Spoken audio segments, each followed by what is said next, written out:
Yes, sir. 2017 started with 2 different guilty pleas. The first by a former Green Valley Developmental Center employee accused of slapping a woman with intellectual disabilities in the face, an allegation that initially did not result in a criminal charge until our investigation raised questions about the handling of abuse cases. Alicia Prater pleaded guilty in Greene County to attempted aggravated assault and as a result can never work with vulnerable people again. I'm very sorry. Meanwhile, in Hawkins County, this former cemetery owner is in the process of paying restitution after pleading guilty in connection to a theft, money laundering, and forgery case. After we uncovered Vicki Ringley's bad business practices, hundreds of people came forward with complaints. We want to take the opportunity to learn from it and figure out why it didn't happen, analyze it. That same month, several school districts promised to do better after our review of public records found a third of area schools failed to complete state-required safety drills. Both Kingsport and Carter County schools changed district policies as a result. I definitely think that it's something we need to have a discussion, and we will. Carter County also changed its alcohol policy after we discovered teachers could show up to work with up to a .08 blood alcohol level. It does bother me a lot.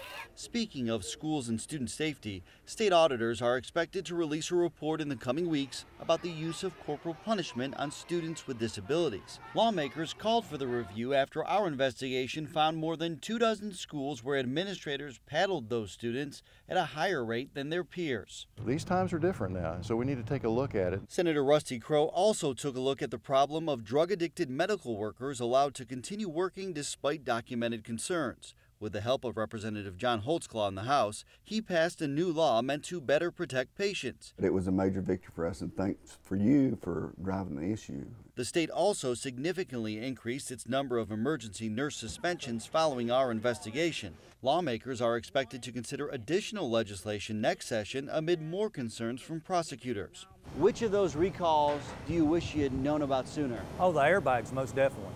In October, area governments fixed more than 100 unrepaired safety recalls, most on city and county police cars, and several changed protocol and policies to make sure they don't miss any more recalls in the future. We have some challenges that we need to work through, and we have other opportunities for improvement that we need to work through, and we appreciate you pointing that out to us. From missing repairs to missing equipment, Mountain Home VA Medical Center pledged to do more to keep track of items taxpayers bought after our investigation found the facility is missing 1,300 pieces of equipment, more items than any other VA in Tennessee and Kentucky. I think they realized, TBR did, that they frankly took their eyes off the ball. Just last month, lawmakers called for a statewide review of the Tennessee Board of Regents and Northeast State Community College after we discovered the agency in charge of oversight knew Northeast State's financial survival was in question as far back as 2013. That review is now in progress. I think you're the man that saved our project. So is a long-awaited water project.